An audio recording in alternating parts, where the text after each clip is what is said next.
Il amena le taureau à l'entrée de la tente d'assignation devant l'Éternel. Et il posera sa main sur la tête du taureau et il égorgera devant l'Éternel. Le fait d'imposer la main, c'était de déverser sur le taureau son péché et celui du peuple.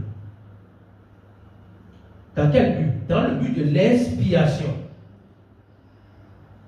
C'est-à-dire que pendant un temps, leur péché est couvert, pas éternellement. Nous avons vu que dans Genèse, Dieu a pris la peau d'Adam pour couvrir les péchés, pour couvrir Adam. Notez, c'est couvrir, ce n'est pas ôter. Ici également, c'est couvrir, ce n'est pas ôter.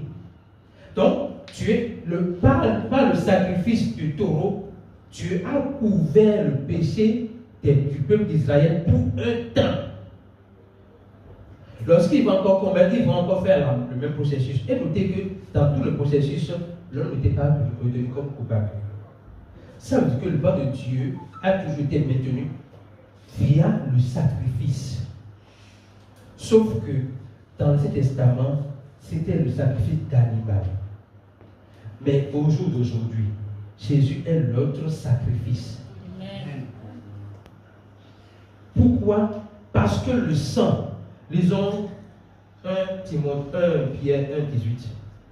Le sang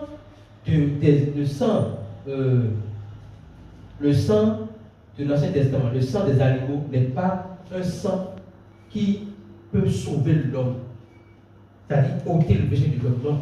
Sachant que ce n'est point par les choses périssables, par l'argent ou de l'or, que vous avez été rachetés de la vaine manière de vivre que vous avez hérité de vos pères.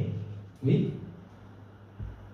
Mais par le sang précieux de Christ, comme d'un agneau sans défaut, sans tache. Nous venons de voir tout à l'heure, taureau sans défaut, c'est juste l'image, sans défaut. Il faut que l'animal soit sans défaut pour porter vos défauts afin d'être sacrifié. De la même manière, il faut que Jésus soit sans défaut pour porter nos péchés afin de nous donner en retour sa justice. Alléluia.